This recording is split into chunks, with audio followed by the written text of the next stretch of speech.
frase que nós repetimos está assim expressa: qual o lírio entre os espinhos.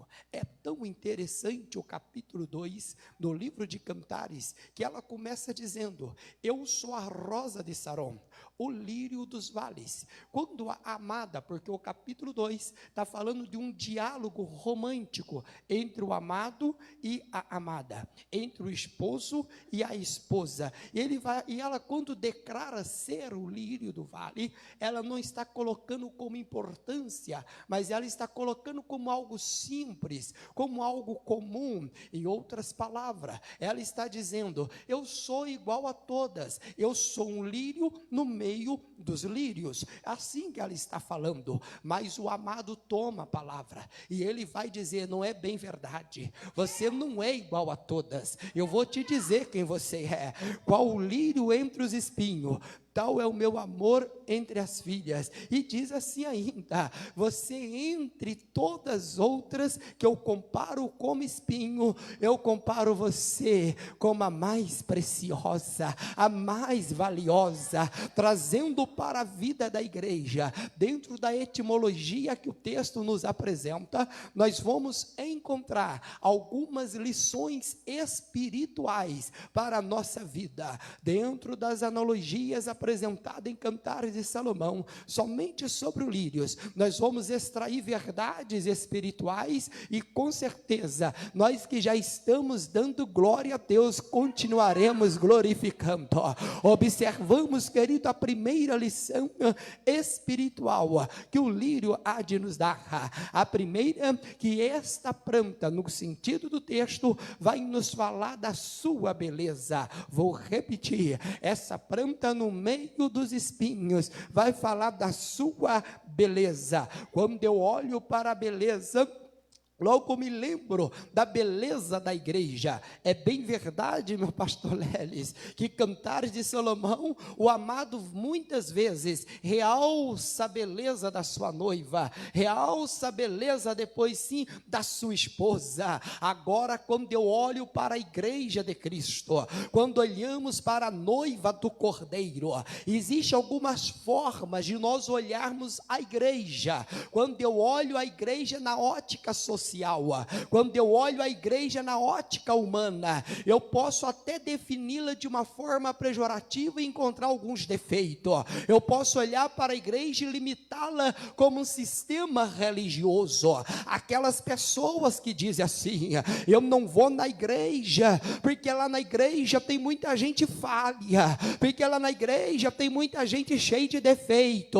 Eu acho que essa pessoa não entendeu. Se tem gente falha, se tem gente cheio de defeito, é porque está no lugar certo, porque a igreja não é para santão, a igreja é para pessoas lavadas, remidas, que está no processo da santificação.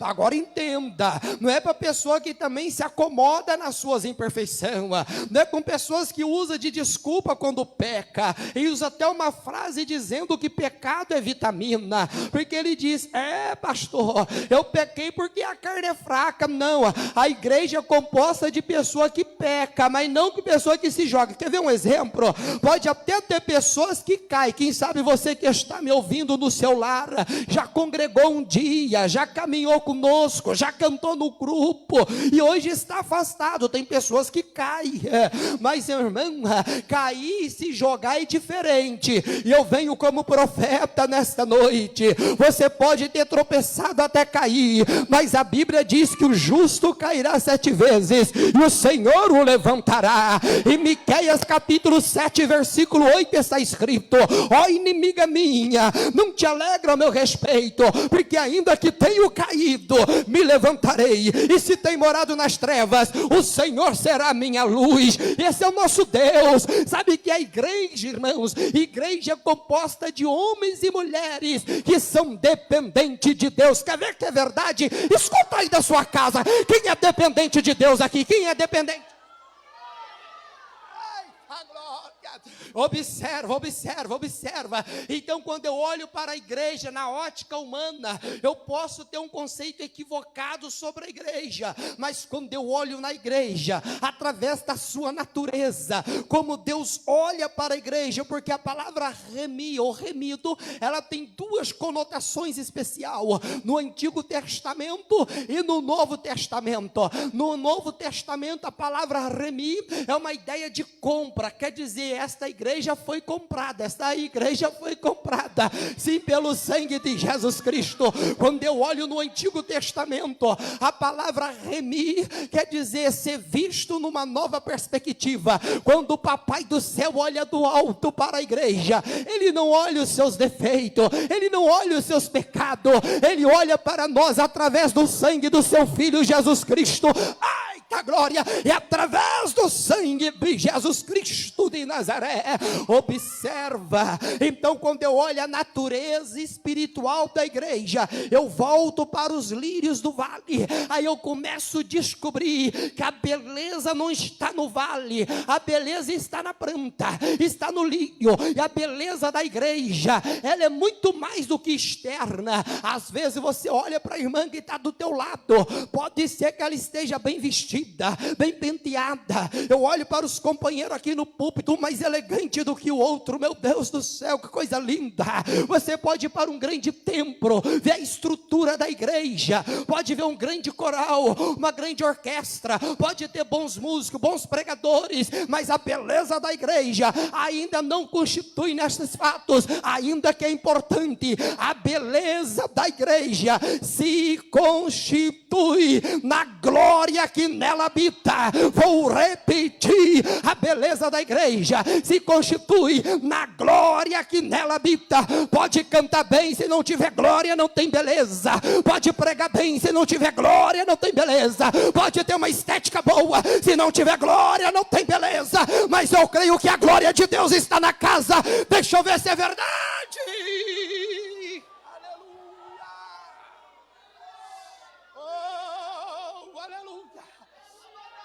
Ramandei Galabaxa, e é tão maravilhoso isso, é tão maravilhoso isso que a igreja, Pedro vai testificar dizendo que ela é uma construção de pedra viva. Sabe que eu me lembro?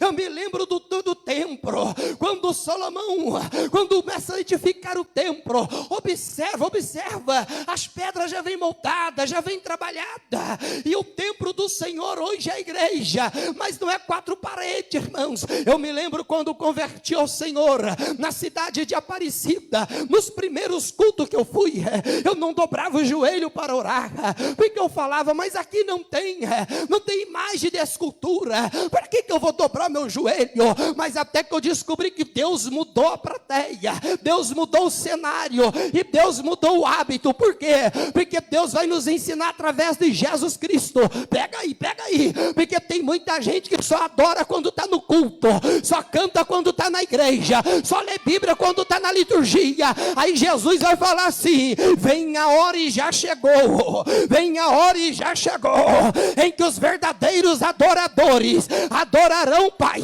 Quando estiver na igreja, quando estiver em casa, quando estiver no monte, quando estiver lavando roupa, quando estiver trabalhando. Deixa eu ver se tem. Oh, aleluia. Mas ele não adora quando tudo está dando certo, ele adora porque ele é adorador, é essência. Observa aqui a beleza da igreja. Observa que então Salomão edifica o prédio, edifica-se um templo. Porém a Bíblia vai nos dizer que quando é inaugurado, você pode observar, meus queridos e amados irmãos, que a beleza do templo não estava nas bacias, a beleza do templo não estava na cortina, a beleza do templo não estava no ouro. Isso era beleza estética. O que marcou a reunião do templo não foi os objetos que estavam no tabernáculo e que foram agregados no templo. O que marcou está em 2 Crônicas capítulo 7, no versículo 1 e 2, que tendo Salomão orado, a glória do Senhor apareceu a todo o povo. povo e saiu fogo diante do Senhor. Em Levítico, no capítulo de número 9, no versículo 23, está escrito que Moisés e Arão, tendo ele entrado e saído da tenda da congregação, saiu fogo do Senhor e a glória do Senhor apareceu a todo o povo. Lá em Ageu disse que a glória da última casa será maior do que a primeira. Em João capítulo 1, versículo 14 diz que o verbo se fez carne e habitou entre nós, vimos a sua glória, cheio de verdade, cheio de verdade. A glória do templo ainda é a pessoa de Jesus Cristo, é a riqueza da igreja.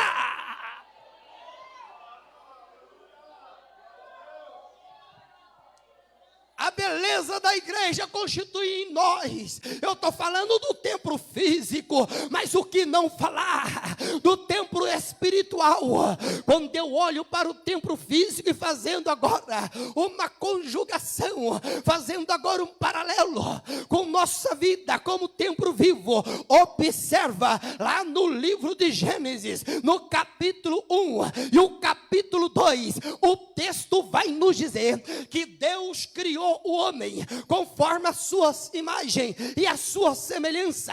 No capítulo 3 de Gênesis, o capítulo da catástrofe, diz que o homem pecou. No livro de 2 Crônicas, como também 1 Reis capítulo 8, diz que agora o templo é construído e inaugurado, mas vem o pecado como veio ao homem. No capítulo 3, a apostasia tomou conta de Israel, vieram os cativeiros até chegar o cativeiro babilônico. O templo foi destruído, porque assim Deus constrói, Deus edifica, Deus cria. O pecado destrói, o pecado danifica. Mas em Gênesis capítulo 3, versículo 15, há uma promessa de restauração.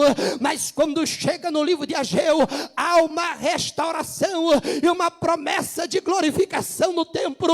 Quanto o pecado fez ao homem, olha que você pode observar, quando você olha para o templo físico, para o corpo humano, a ciência vai nos dizer que nós começamos a morrer no dia que nós nascemos. Sim, cada vez que passa, você lembra como tu era 150 anos atrás? Você lembra como que tu era alguns anos atrás? Olha como que tu está fisicamente. Alguém vai dizer que o homem está indo para o final, mas o templo que Deus edificou não. A Bíblia diz que ainda que o homem exterior se corrompe, o interior se renova a cada dia, se renova a cada dia. Isso é tão interessante que o primeiro templo, o primeiro homem criado é perfeito, é beleza, é top. O pecado destrói, mas a Bíblia vai nos dizer em 2 Coríntios no capítulo 3, no versículo 18, que nós vamos transformando de glória em glória, glória em glória, glória em glória.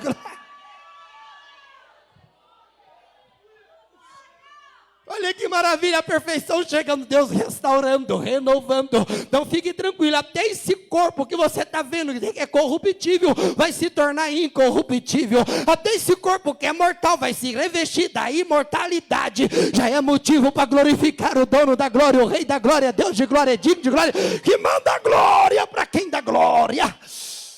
A segunda verdade, a segunda lição espiritual que nós temos sobre o lírio está também, meus amados, da sua majestade. Vou repetir, fala-se da sua majestade, porque Jesus, quando ele vai tratar, ele usa o lírio como a expressão e diz que nem Salomão, na sua glória, se vestiu como?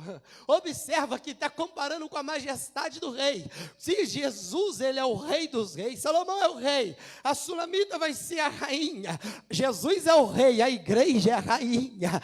Observa, e a posição da rainha no palácio não é a mesma do servo, não é a mesma dos empregados, muito menos a mesma do escravo. Quando a trombeta soar e a igreja for arrebatada, no livro de Cantares de Salomão, ainda está está escrito: levou-me à sala do banquete, e seu estandarte sobre mim é o amor. E outra tradução: levou-me à sala do banquete, o seu olhar sobre mim é o amor. Vai ter serafim, vai ter querubins, vai ter anjos, milícia, mas o que vai chamar o olhar do noivo, o que vai chamar o olhar do esposo, ainda é a sua noiva, que agora é a esposa adornada. O que vai chamar a atenção de Cristo no dia da ceia do Cordeiro não vai ser nem Israel com as suas alianças, porque Israel é convidado, Israel entra nas 10 virgens, mas a noiva já estará no banquete, e o olhar do noivo estará sobre ela. A terceira lição que nós temos aqui, poderia ir além, passar pelo Salmo 45, mas vamos resumir o tempo, que eu quero orar com você. Porque eu ainda creio que Deus faz milagre, que Deus vivifica, que Deus levanta, que Deus transforma, que Deus cura. Eu até acredito que Ele já está curando, restaurando, libertando. Deixa eu ver se você acredita. Ah, mas tem gente que espera o pastor chamar na frente. Não, não. Na medida que você adora, na medida que você entende que Deus está na casa, se Ele está operando. Se Ele está curando. Se Ele está renovando. Se Ele está fortalecendo. Se Ele está operando. Deixa eu ver quem está pegando aí. Deixa eu ver quem está pegando.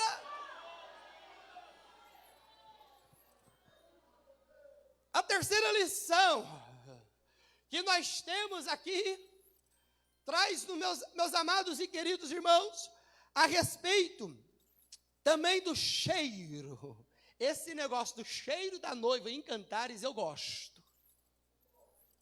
Porque lá em Cantares, capítulo 3, versículo 6, vai mostrar qual era o elemento que fazia exalar o bom cheiro.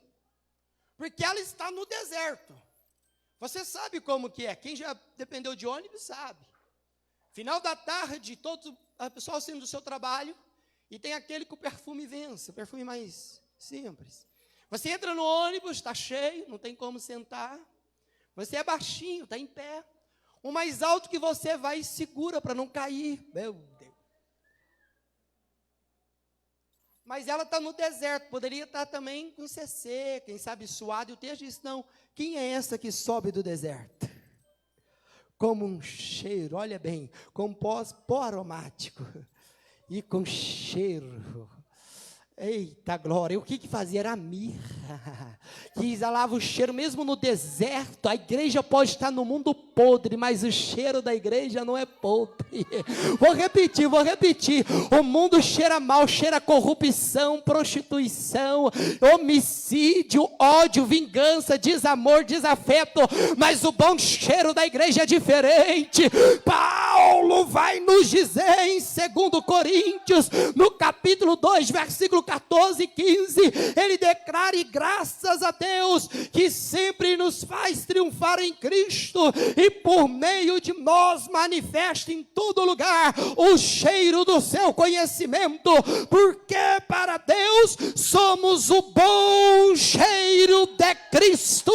Quando o mundo cheira guerra, a igreja inala paz. Quando o mundo cheira violência, a igreja traz reconciliação.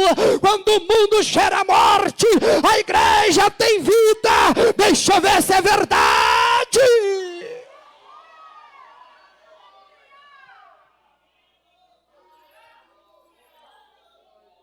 Para caminhar para o final, a outra lição que podemos extrair sobre os lírios é sobre a providência. Jesus, naquela analogia de Mateus, capítulo 6, ali no Sermão da Montanha, no seu versículo de número 28, ele fala sobre a solicitude, a preocupação exagerada.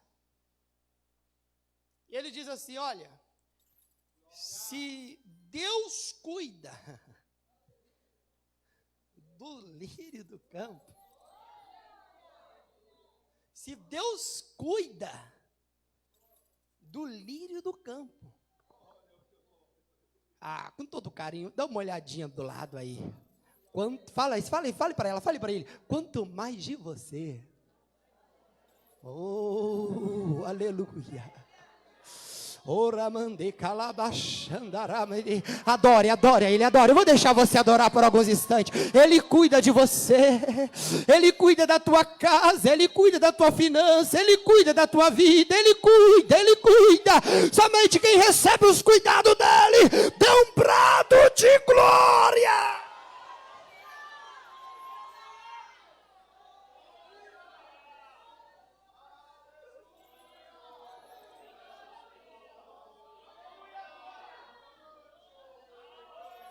Em 1 Pedro, capítulo 5, versículo 7, está escrito: lançando sobre ele todas as vossas ansiedade, porque ele tem cuidado de vós. Quem sabe você que está em casa, você que está na sua casa aí, oh, meu Deus, o que eu vou fazer? Está tudo acabado, está tudo arruinado. Não, Deus te colocou no lugar certo, na hora certa, para você também ouvir que Ele cuida de você. Aleluia.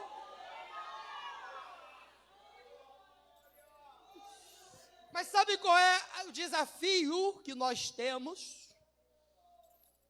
É aprender em como confiar. Porque a nossa geração, ela está confiando muito mais nas coisas do que no provedor. Nós temos que aprender a confiar mais no provedor do que na provisão. Vou repetir. Porque a provisão pode ser passageira, mas o provedor é eterno. A provisão pode ser pão, mas a presença do provedor é banquete. A provisão pode ser ajuda, mas o provedor é milagre.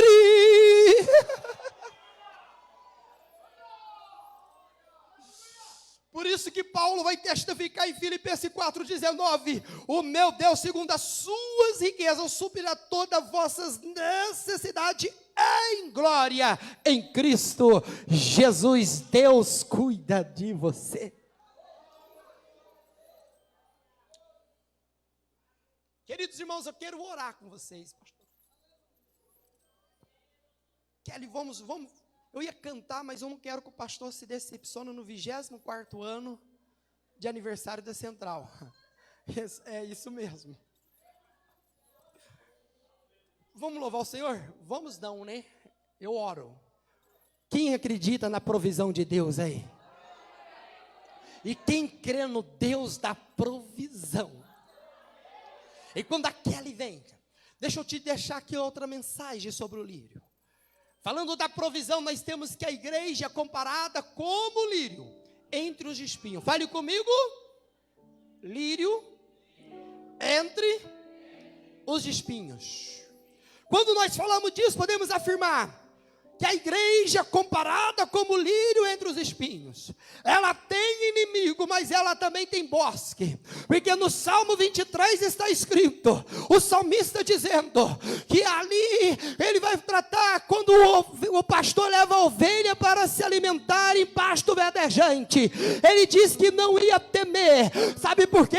Porque o pastor estava com ele. Pode se levantar quem foi a frase mais linda do Salmo 23, versículo 5, ele vai dizer assim, que ele prepara um banquete com seus inimigos, mas não é para comer com o inimigo não, o inimigo é o lobo, quer devorar a ovelha, o inimigo é o lobo, quer destruir a ovelha, mas só que não vai ter força, sabe por quê? Porque junto com a ovelha está a presença do pastor, tem fornalha, o lírio no meio dos espinhos, tem fornalha, mas tem o quarto homem da fornalha, o lírio entre os espinhos, tem fera, mas tem anjo, e Deus dispensa ao seu favor, o lírio entre os espinhos, tem espinho, mas tem a graça. Você pode chegar aqui fraca, você pode chegar aqui sem força, você pode chegar aqui desanimado, e dizer, meu Deus, eu não vou aguentar, e Deus manda te dizer a segunda palavra, que ele disse a Paulo, a minha graça, a minha graça, a minha graça, a minha graça, a minha graça, fique em pé, fique em pé, fique em pé adorando, fique em pé adorando, adore do jeito que você gosta, adore do jeito que você é acostumado, adore do jeito que você sinta a liberdade, porque Deus cuida de você, Deus cuida de você, pastor, tem muito espinho, pastor, tem muita dificuldade, mas Deus está você. E você adore, adore, adore. Adore quando a irmã canta. Adore quando ela canta, adore.